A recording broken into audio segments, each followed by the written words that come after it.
Hey guys, how are you? So this is Amar, and we are going to continue reading Happiness in Your Skin. So we read till the section where we spoke about family being a source of happiness. Today we're going to talk about happiness at work. Okay, and happiness at work is an important part of life because we do spend a lot of time at work, and in case our work is fun, we enjoy it. Like Confucius said. Wherever you go with all your soul. Okay, that's what he said, that's what I believe he said, if I remember the quote correctly. So work is an important part of our lives. In fact, what I realized is that in case we don't enjoy our work, in case our work doesn't give us fulfillment, it's very boring. Life is very boring.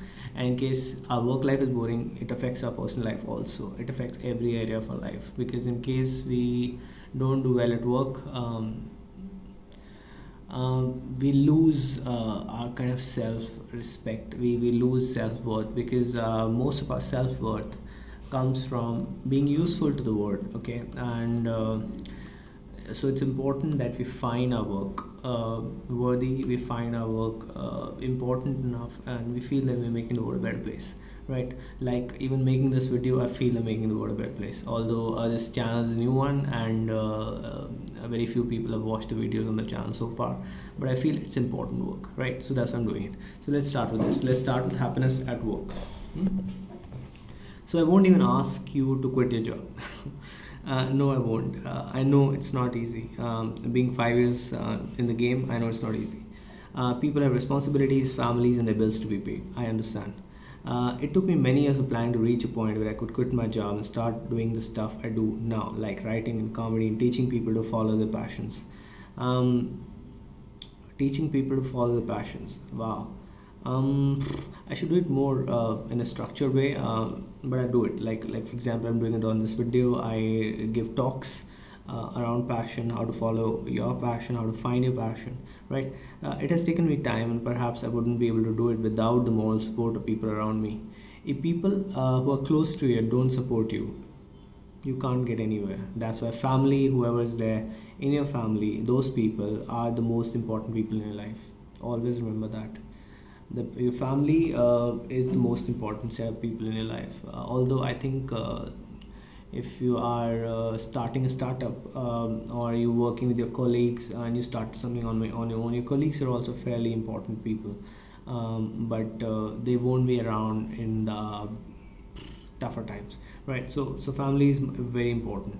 Now let's talk about happiness at work. What is work? Nice, I like it. Let's see what I've written now. Work is something that you do for a living. Work is something that you do for a living. A living means different things for different people. For a beggar, a living means to get up, beg, eat whatever the alms can buy, and go back to sleep. At the railway station, under the flyover, anywhere under the dark sky at night. I like this, I like this whole idea of what does living mean to different people. Where I live in Gurgaon, there is a set of people, the Aboriginals. They're not the Aboriginals, that's Adivasi in Hindi. These are Banjaras, right? I forget what's the word for Banjara exactly in English. They're travelers.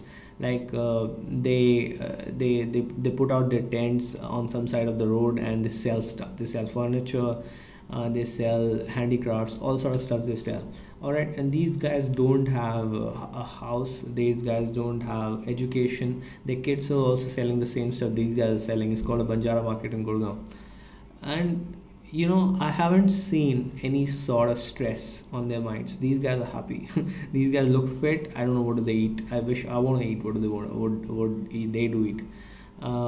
They look happy. They look absolutely stress free, and they make kids. They sell whatever stuff wherever they get it from, and they get whatever margin. Nobody knows, because nobody knows how much that stuff costs them. But these guys don't have education, they don't have travel possibilities, they don't have house, they don't have cars, okay, and they are relaxed and chilled. That's living for them. They're enjoying themselves, and I see them, they spend time within their families, and they're just chilling. They're sitting there chilling, and they look happy to me, and I feel jealous of them. Because here I am, trying to build a career out of writing and comedy, and making a video, making a YouTube channel, and I'm all the time thinking, where will the future be like? How will how do I improve my writing, how do I improve my comedy, how do I take my writing to more people, how do I take my books to more people. But these guys are like, I mean, there's been a lockdown in Gurgaon the last 4 months, and this market opened after 4 months, and there are some people there who started going, but these guys don't look absolutely unperturbed. They are enjoying life absolutely, right? So living means different to different people. Different people have different standards. So what do they expect from lives? For us, people like you and me, though, living means being able to afford a good life. Now, what's a good life? Now, that's where we may have a debate. Where is my bookmark, though? 1 second, I need my bookmark. That's my bookmark. Okay. What's a good life? Now, that's where we may have a debate, right? Now, for most people, a good life would mean a house, a car, a family, and being able to support the family, right? That's what. Sorry about that chair sound. For most people, a good life would mean a house, a car, a family, and being able to support the family. Most people don't quite understand the spiritual aspect of work. There is a spiritual aspect of work, right? Work is also spiritual.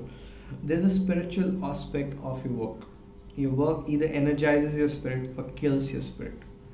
A lot of people making a lot of money doing things they hate, and it's not that difficult. A lot of people make money doing things they hate. I mean, I know a lot of people who do make money and they never smile. They travel by Mercedes or other luxury cars. They do make a lot of money, but they're never happy, right? So it is possible to make money doing what you hate, right? We can be good at what we hate. It's a brutal truth, but it's true. We can be good at what we hate.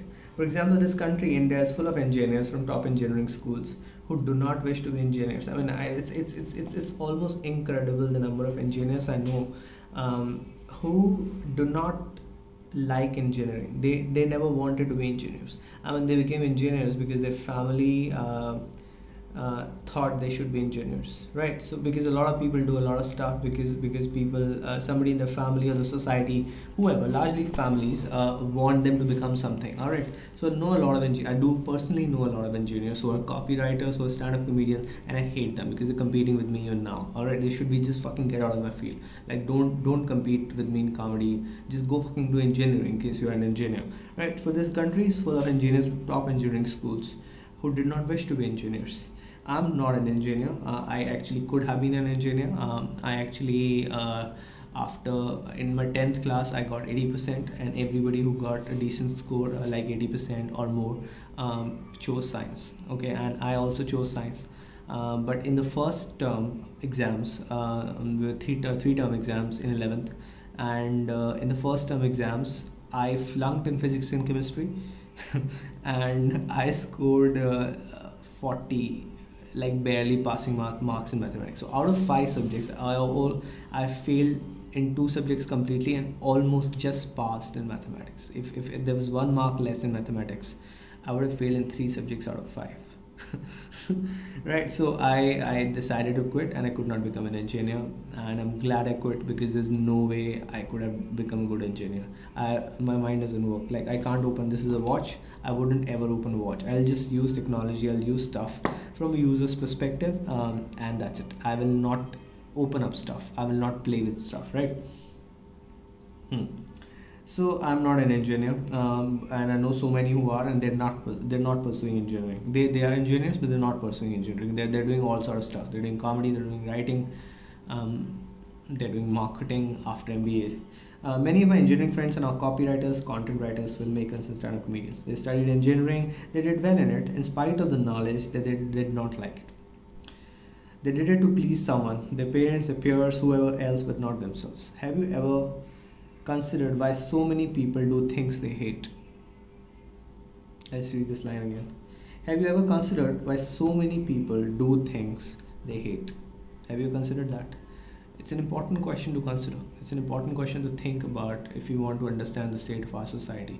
Why do so many people do work they hate? Because we are not told right from our childhood. Nobody teaches us that work should be fun, that you should focus on subjects in school, for example, focus on subjects you're good at, and do not care about subjects you're not good at. It's okay. It's okay to have, like, in school, if you have 5 subjects, it's okay to score above 90 in 3 subjects, and and 60 in two subjects. It doesn't matter. You don't have to be the first. Like